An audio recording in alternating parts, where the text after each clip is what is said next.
Magandang araw mga master at welcome sa ating YouTube channel. Yun mga master, panoorin natin tong video ni Atty. Libayan, no? Dahil medyo mapapawaw tayo dito, mapapawaw mali. Mapapawaw mali tayo dahil putik yan, no? Eto mga master, no? Ang tagal natin na nanonood na kay Atty. Libayan, di ba? Ang alam natin, yung libel at saka yung cyber libel, criminal case yan. Di ba? Ibig sabihin, yun na nga, criminal case yan.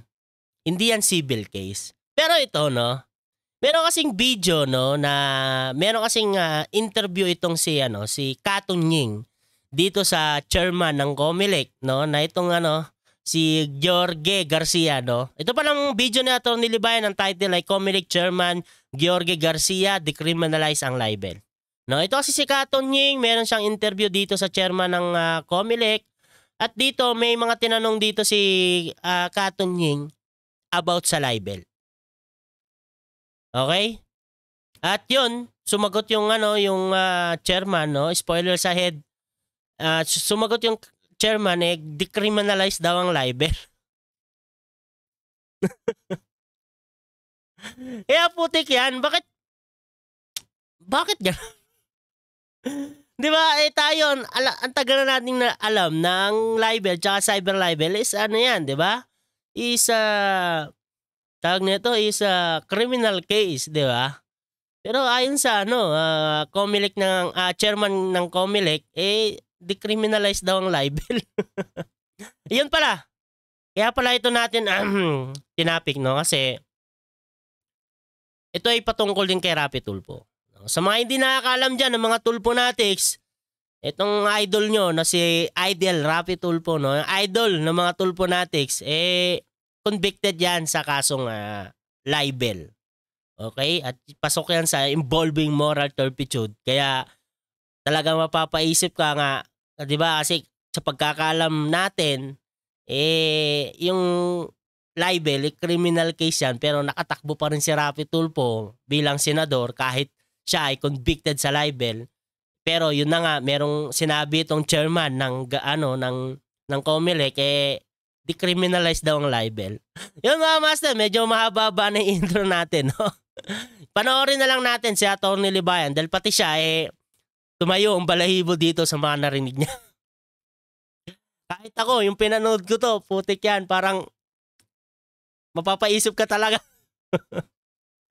Yun mga master, simulan na natin to. Pero bago tayo magsimula, syempre, shoutout sa inyo lahat at let's do this. So mga kabatas natin, with that, papakinggan natin siya. Tapos, mga kabatas natin, isa sa mga intriguing pronouncements niya dito, sinabi niya decriminalize ng libel kasi tinanong siya dito, tinanong ni Kato Nying yung parang kaso ni Raffy Tulfo. Okay? Although, hindi binanggit si Raffy Tulfo dito, pero parang kaso ni Raffy Tulfo dyan. Tapos, bibisitahin din natin yung final ni Senator Jingoy Estrada noong January 22, 2024 na decriminalization ng libel. Di umano at yan pala, no?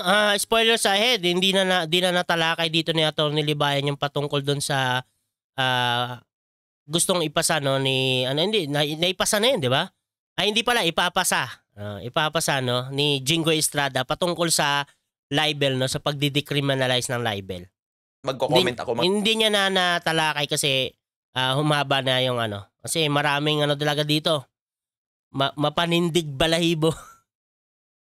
Pero maganda yung mga tanong dito ni Kato Nying, maganda. Kaso nga lang, yung sagot talaga yung mapapaisip ka na wow, mali ba to?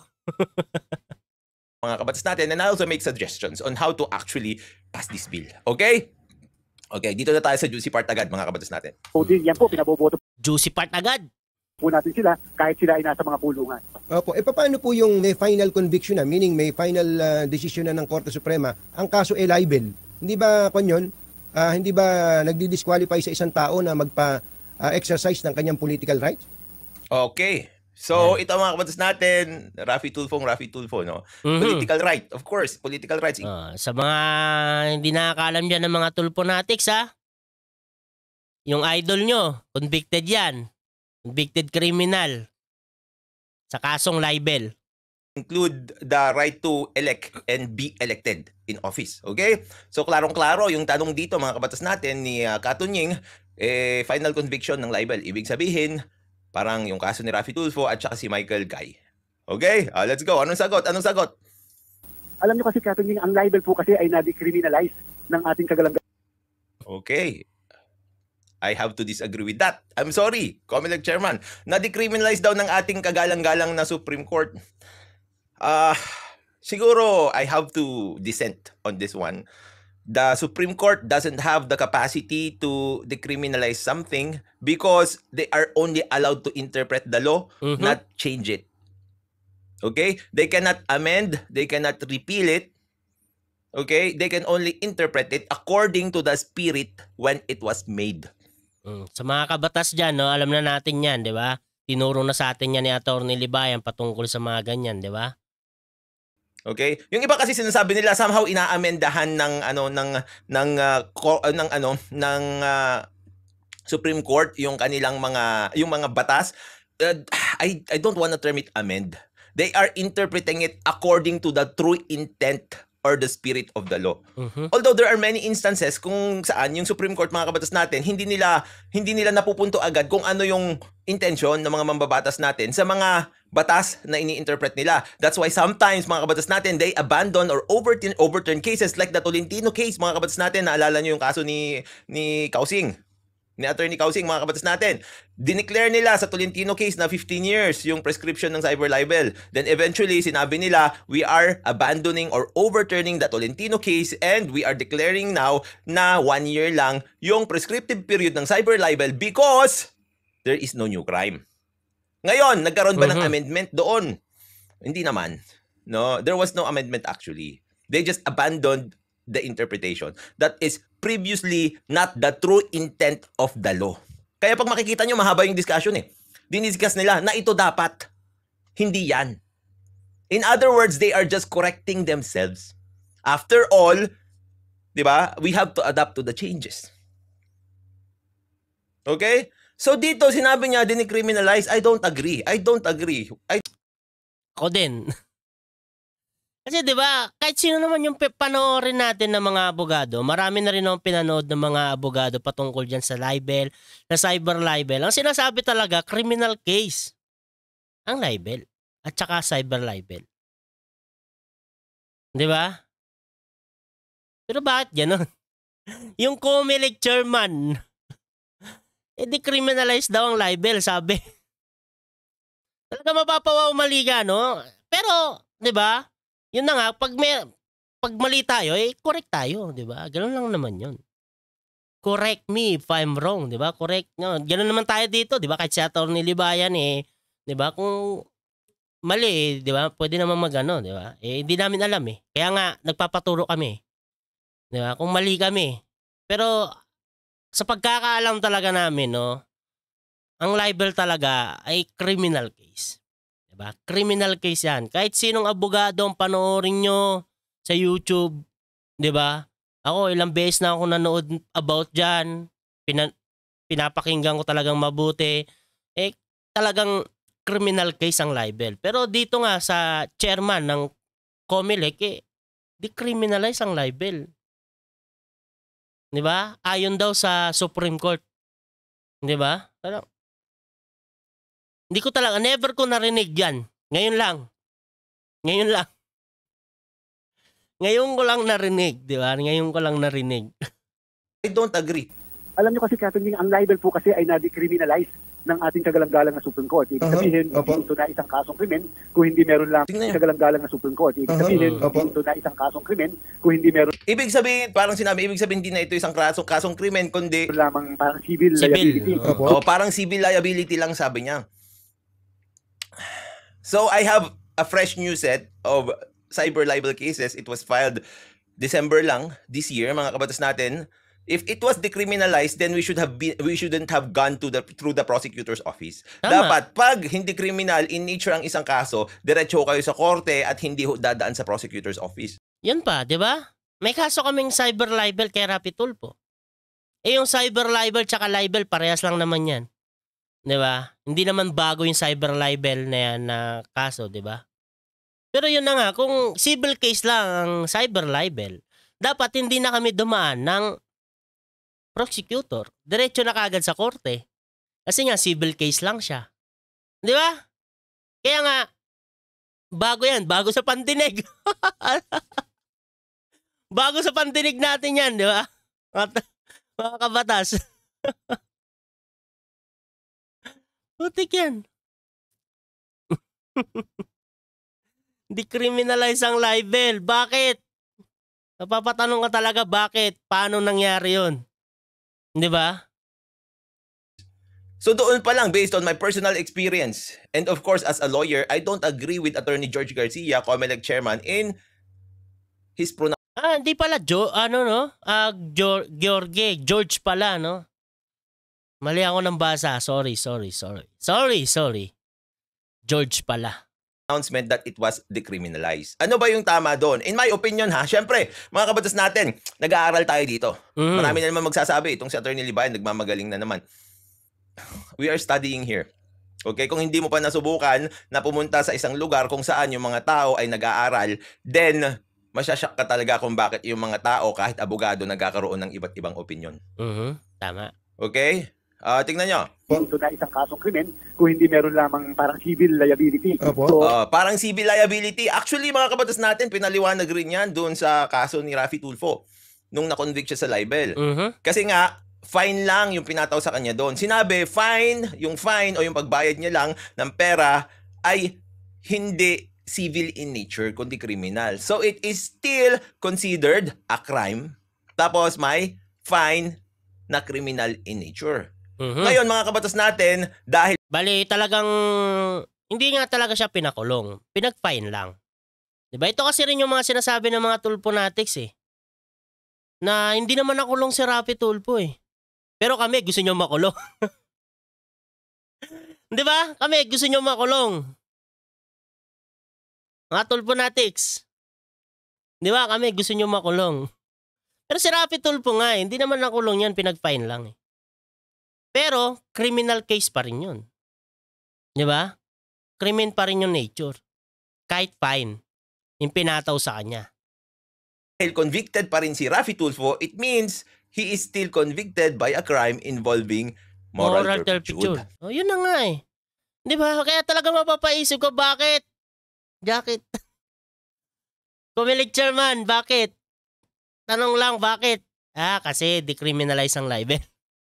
Pero, di ba, parang ang hirap ang hirap isipin eh. Kasi halos lahat ng mga abogado nga na pinapanood ko, halos lahat talaga sinasabi, criminal case ang libel, tsaka cyber libel. Kaya, never kong narinig nga na decriminalize ang libel. Diba? So I don't understand kung saan siya kumukuha niyan. Pakinggan pa natin. In fact, wala nang pagkakakulong ang mga makukonvict ng libel. Yan, sabi niya, wala nang pagkakakulong. As far as I know, no, I don't know how to term this. Kasi yung mga tao na naman sasabihin nila, mas magaling ka pa sa COMELEC chairman. I cannot fight with myself and just agree with things that I think are not correct in my opinion sa sarili kong pag-aaral. Kaya nga may do your own research eh. Tama? So, kunwari, ganyan, kapag naman, kahit COMELEC chairman siya, kailangan ba umuuna lang tayo lahat sa sasabihin niya? Tama. Di ba? Parang pag-o din natin kay Raffy Tulfo. Yung mga Tulfonatics wala, di ba? Lahat ba ng sinasabi ni Raffy Tulfo, oo lang kayo ng oo, kahit porket si Raffy Tulfo siya? Di ba? Hindi naman dapat ganun, di ba? Dapat mag-research din tayo, alamin din natin yung tama ba o mali. Di ba? Kasi dito talaga, ako, personally din, di talaga ako naniniwala sa COMELEC chairman. Kahit COMELEC chairman pa siya. Di ba? Attorney din yan. Pagkakalam ko, nga, attorney din. Attorney George Garcia. Di ba? COMELEC chairman. Attorney din yan. Pero yun na nga, no? Hindi lang naman si Attorney Libayan ang napanood ko about dyan sa libel case, saka sa cyber libel case. Marami din. Di ba? Kahit yung kabilang grupo sinasabi din, criminal case yan. Di ba?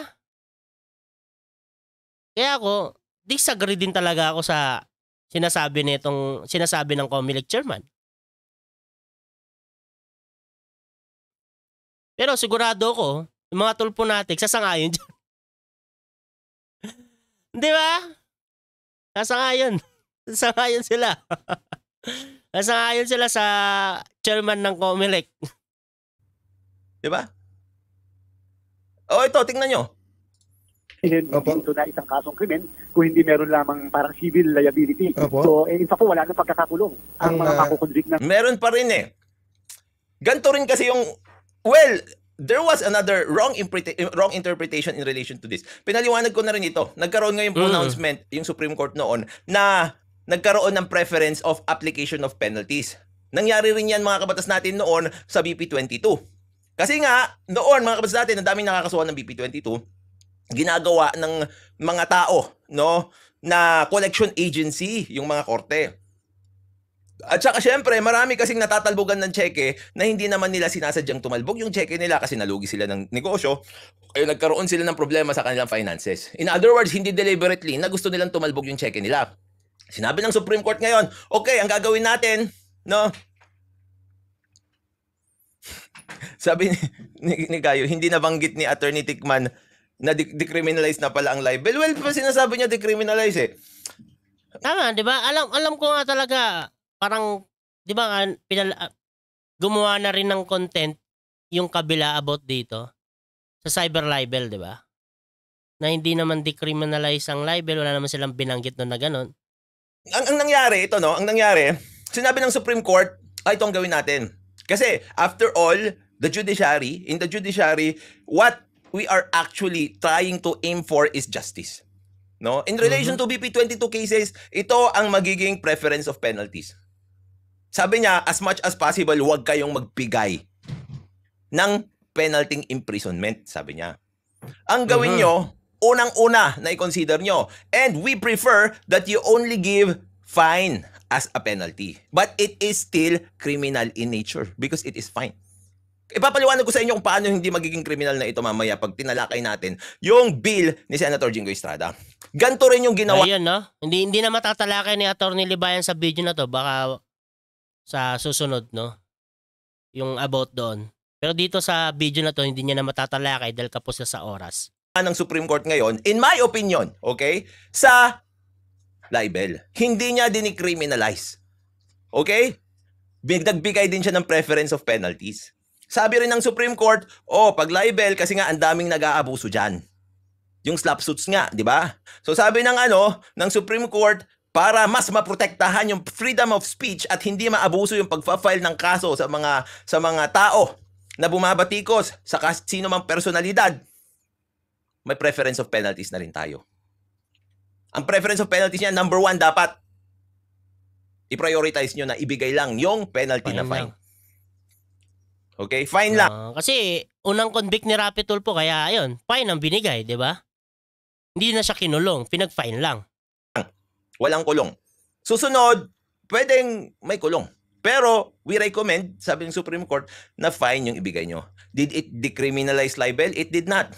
There was only a recommendation in relation to the preference of applicable penalties. Kasi pwedeng fine, pwedeng kulong, pwedeng fine at kulong, nasabay. So ang sinabi niya, ang priority, fine lang. Kaya yun ang binigay kay Rapi Tulfo, fine. Kung nakulong si Rapi Tulfo, baka wala lang dapat pagtalunan, no? Kasi nakulong eh. Ay, nako. Putik yan. Talaga mapapawaw ka eh. Wow. Ganun pala yun. Decriminalize na pala ang libel, no? Pero ngayon lang talaga. Ngayon ko lang narinig. Putik yan. Diba? Sabi ni Gayo, kaya under attack yung cyber libel ngayon as being unconstitutional based doon sa oral argument sa Supreme Court. Oo nga, napanood ko rin yun doon sa channel mo. No? Sabi ni Weirdox, kung nakulong si Idol sa kaso ng libel, baka nagkita sila ni Peryong at Tagol sa loob ng oblo. Yung madalas sa binabanggit ni Rapi Tulfo, no? Makukulong ka, sir. Makikita mo doon si Dagul tsaka si Peryong. Si Peryong at Dagul sa kulungan. Kaya pala gustong-gusto ng mga tulponatics na makulong kami, no? Para ma-meet namin si Peryong at tsaka si Dagul. Natik yan. Loob ng oblo talaga. Pero alam nyo, yun nga kasi maraming nagtatanong na hindi sila naniniwala na convicted si Raffy Tulfo. Kasi nga, hindi naman daw siya nakulong. Yun. So ito kasi yung explanation din nun. Okay? Sa magtatanong na fake news, may Supreme Court decision na convicted siya for libel. Mga tulponatics. Sa mga nagsasabi dyan na fake news. Totoo yan. Ha? Hindi yan fake news. Convicted si Raffy Tulfo sa libel.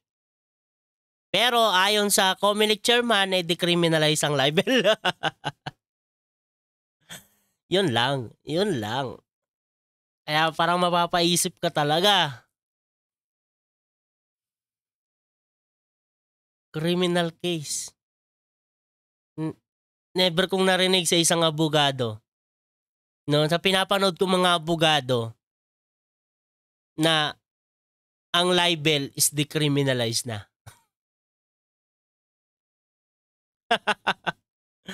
Mga tulponatics, magdiwang! Decriminalize ang libel. Pero, ito na nga, kung decriminalize ang libel, bakit yung cyber libel? Hindi. Parehas lang naman yan. Putik yan, no? Pag na-decriminalize nga ang libel, kunyari, totoo talaga yung sinasabi, no?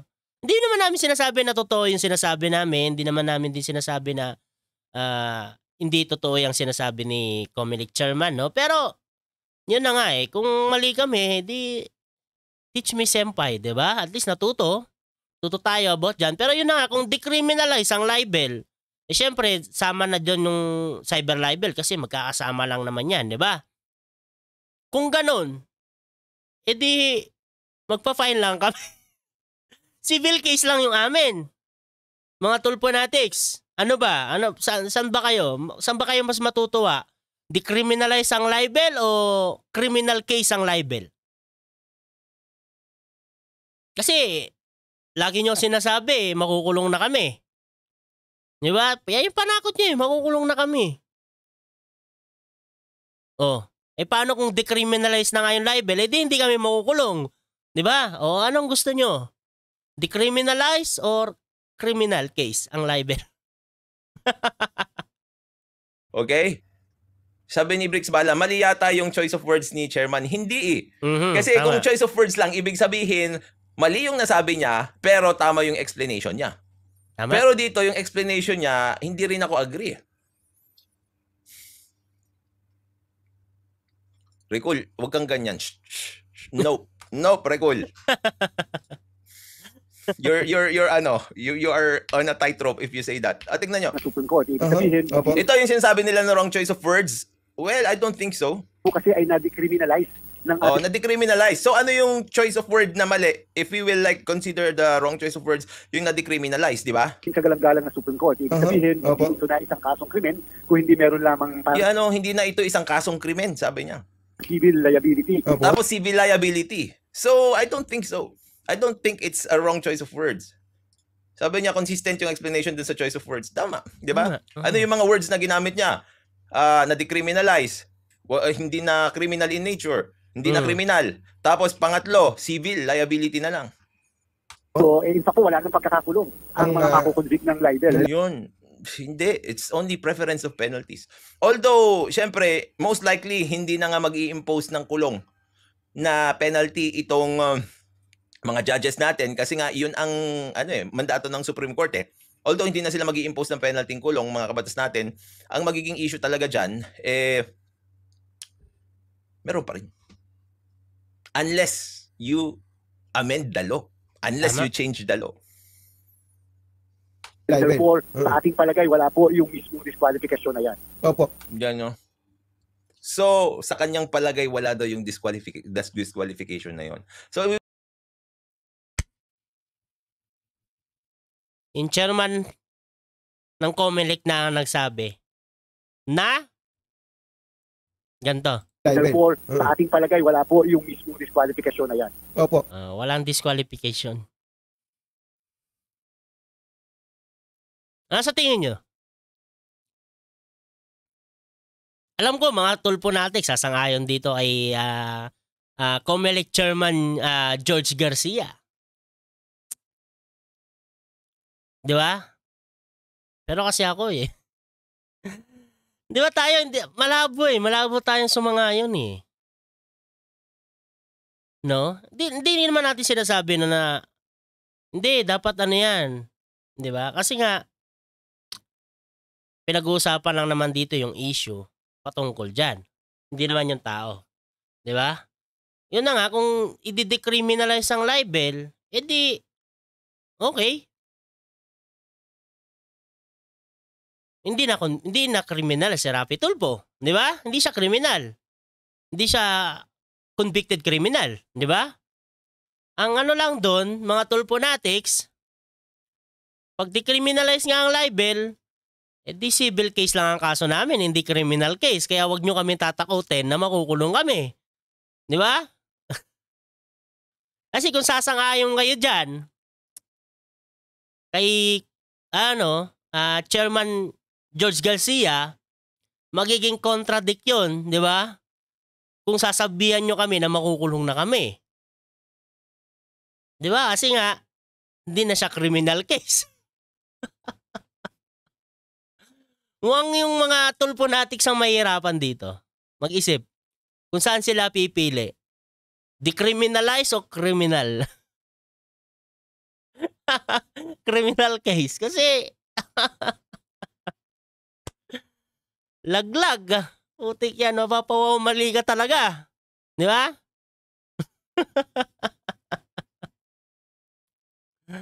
My goodness. Anong nangyayari, no? Anong nangyayari sa ating dalawa? Ayon sa COMELEC ng chairman, decriminalize ang libel kaya walang disqualification case. Kasi civil case lang ang ganyan dahil decriminalize na yan. Yun mga master, no? Panoorin nyo na lang ng buo sa YouTube channel ni Atty. Libayan, no? Kung sino pang hindi nakapanood nito ay panoorin nyo dahil talagang mapapawaw kayo dito. Mapapawaw talaga kayo, no? Marami pa ditong katanungan at itutuloy pa to ni Atty. Libayan, no?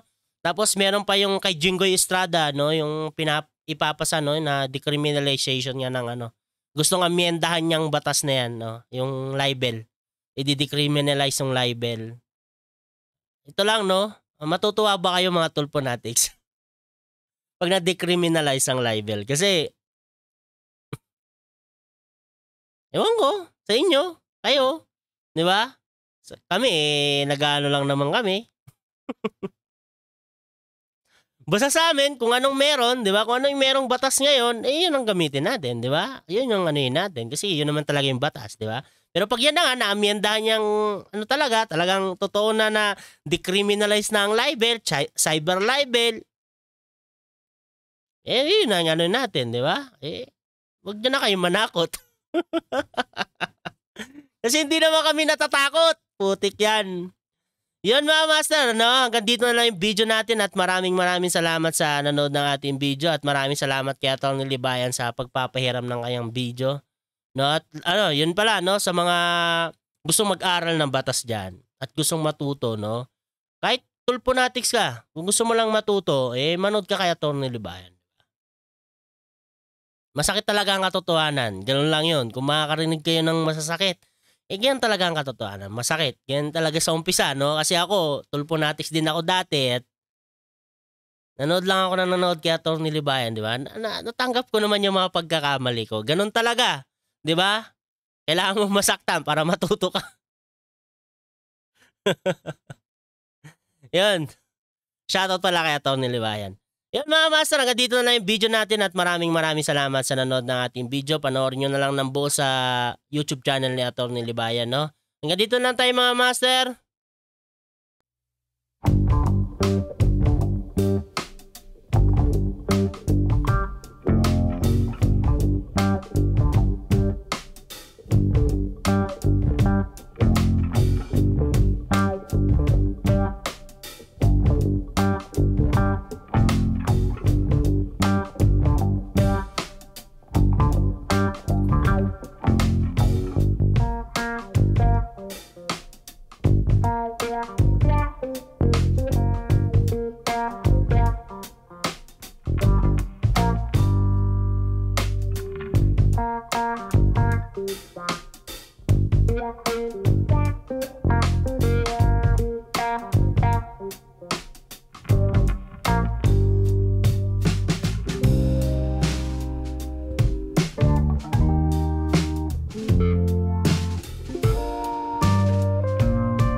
Bye.